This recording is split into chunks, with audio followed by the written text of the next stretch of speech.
Assalomu alaykum, hurmatli vatandoshlar, aziz otaxonlar va onaxonlar. Bugun siz nafaqat muhim bir yangilikdan xabardor bo'lasiz, balki o'z huquqlaringizni qanday himoya qilishni va sizga nisbatan qilinayotgan adolatsizlikka qanday qarshi turishni ham tushunib yetasiz. Diqqat! Shoshilinch xabar. Barcha eski nafaqa kartalari tez orada shunchaki bir bo'lak keraksiz plastik parchaga aylanib qoladi. Xalq banki oy oxiriga qadar barcha nafaqaxo'rlardan yangi chip kartalarga almashtirish uchun shaxsan bank bo'limlariga kelishni talab qilmoqda. Bu majburiy almashtirish uchun sizdan yashirincha 35 ming so'm miqdorida komissiya yechib olinadi. Agar siz o'sha ulkan, bir necha soatlik issiq navbatlarda tura olmasangiz, keyingi oyda nafaqa pulingizdan mahrum bo'lasiz, pullaringiz tizimda osilib qoladi. Bu nafaqaxo'rlarga nisbatan qilinayotgan adolatsizlikning navbatdagi ko'rinishidir. Axir kimdir butun umrini bu yurt uchun ter to'kib, mehnat qilib, farzandlarni voyaga yetkazib, endi o'zining keksalik gashtini suraman deganida, davlatning shunday beparvo munosabatiga duch kelishga majbur bo'lsa, bu qanday adolatdan bo'ldi? 35 ming so'm ko'pchilik bobo-momolarimiz uchun bir haftalik non puli, balki bir oyga yetadigan dori-darmon xarajati. Yoshlikdan to umrining oxirigacha paxtazorlarda, dalalarda, zavodlarda, fabrikalarda, o'qituvchilikda, shifokorlikda sidqidildan mehnat qilgan, yosh avlodga ilm va tarbiya bergan, mustaqil O'zbekiston ravnaqiga o'z hissasini qo'shgan aziz keksalarimizning qadri shunchalik arzon baholanadimi? Ularning yoshlikdagi mashaqqatli mehnatlari, bugungi tinchlik va farovonlik uchun to'lagan fidoyiliklari shu tariqa unut bo'ladimi? Menga aytingchi, azizlar, siz qaysi sohada necha yil ishlagansiz? Umringiz davomida qancha qiyinchiliklarni boshdan kechirdingiz, ammo baribir or-nomusingizni baland tutib, halol mehnat qildingiz. Birinchi olgan nafaqa pulingizga nimalar olgansiz? Qanday orzularni ro'yobga chiqargansiz? Fikrlaringizni, hayotingiz hikoyalarini izohlarda yozib qoldiring. Biz birga, yelkama-yelka turib, bu masalaga jamoatchilik e'tiborini qaratishimiz shart. Bu har birimizning vijdoniy burchimiz. Axir ularning o'rnida ertaga bizning ota-onalarimiz, hattoki o'zimiz ham bo'lishimiz mumkin-ku. Agar siz bunday nohaqlik va qonunbuzarliklardan xabardor bo'lishni, o'z huquqlaringizni himoya qilishni va shu kabi muhim yangiliklarni birinchi bo'lib bilishni istasangiz, kanalimizga obuna bo'lishni unutmang. Biz sizning ovozingiz bo'lamiz. Sizni davlatning befarq munosabatidan himoya qilish uchun bor kuchimizni ishga solamiz. Eslaysizmi, oldinlari nafaqa olish qanchalar oson edi. Ko'pchilik nafaqaxo'rlar, ayniqsa chekka qishloqlarda yashaydiganlar uchun nafaqa pullari bevosita pochtachi orqali uyga olib kelinar edi. Bank kartalariga o'tgandan keyin ham eski kartalar anchagina qulay edi. Ular oddiy bo'lsa-da, o'z vazifasini mukammal bajarardi. Ammo endi Xalq banki to'satdan hech qanday oldindan ogohlantirishsiz nafaqaxo'rlarni bank bo'limlariga chorlab, yangi chip kartalariga o'tishni talab qilmoqda. Bu qanday munosabat? Bu odamlarning sog'ligini, vaqtini, asabini, eng muhimi, hurmatini qadrlamaslik emasmi? Qolaversa, pensiya jamg'armasi bilan Xalq banki o'rtasidagi bu munosabatlar shaffofligi qani? Nima uchun bu kabi o'zgarishlar faqat nafaqaxo'rlar hisobidan bo'lishi kerak? Axir nafaqaxo'rlarimizning aksariyati yoshi ulug', kasalmand, oyoq-qo'li og'riydigan, yo'l yurishga qiynaladigan, bir bankka borish uchun 2-3 soatlik yo'l bosib keladigan insonlar-ku. Ularning bu azob-uqubatlarini kim o'ylaydi? Bu yerda faqatgina bankning o'z manfaati, o'z cho'ntaga o'ylangan, xolos. Tasavvur qiling, qishloqdagi chekka mahallada yashayotgan, 83 yoshga kirgan Oysha buvini. Uning beli og'riydi, ko'zlari yaxshi ko'rmaydi. Uydan bankka qadar borish uchun 2 marta avtobus almashish kerak. Uning uchun 35 ming so'm, bu bir hafta davomida yeb-ichadigan narsalariga yetadigan pul. Endi u navbatda turib 3-4 soat jaziramada yoki sovuqda kutish kerak.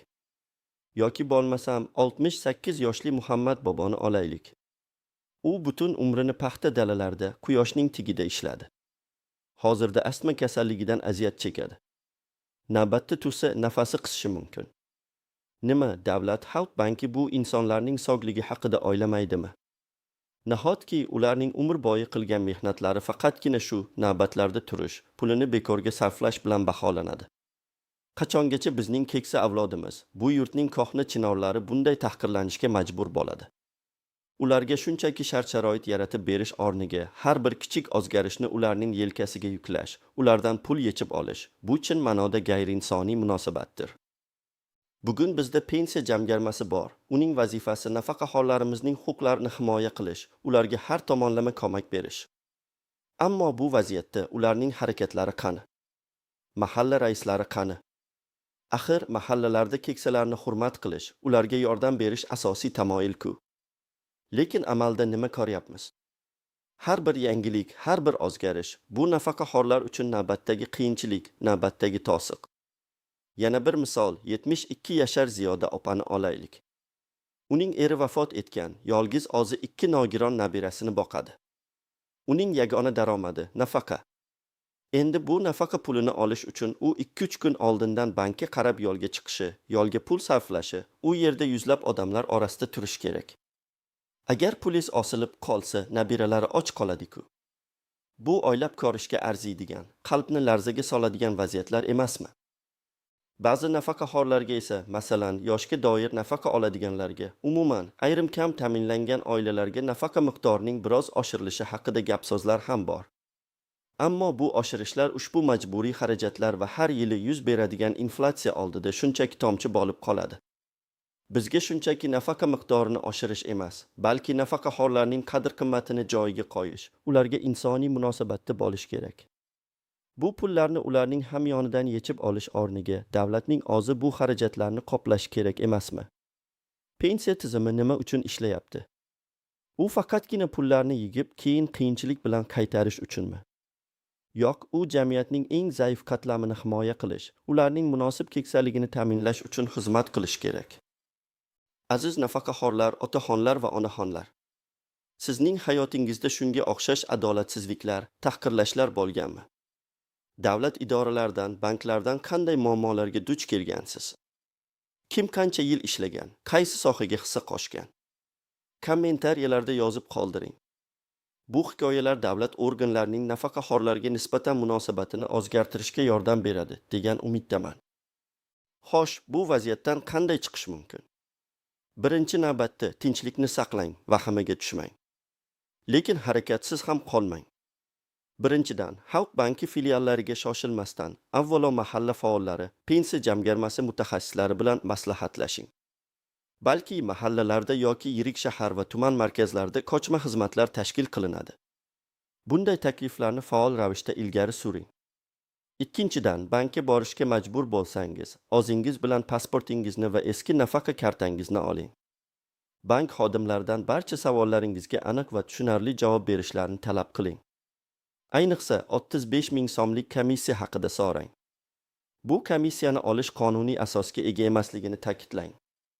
Agar bu pulni majburlab yechib olishga harakat qilsalar, yozma ariza bilan murojaat qiling va bankning boshqa xodimlari yoki pensiya jamg'armasining ishonch telefoniga qo'ng'iroq qiling.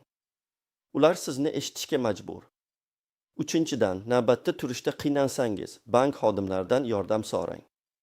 Sizning yoshingiz va salomatligingiz tufayli sizga ustunlik berilishi shart. Agar sizga yordam berishdan bosh tortishsa, ularning familiyasini, lavozimini so'rang va shikoyat qiling. Hatto jamoatchilik nazorati sifatida buni videoga olsangiz ham bo'ladi. Albatta, shaxsiy ma'lumotlarga ziyon yetkazmasdan. To'rtinchidan, agar pullaringiz haqiqatan ham osilib qolsa, Xalq bankining markaziy boshqarmasiga, pensiya jamg'armasiga yozma shikoyat qiling.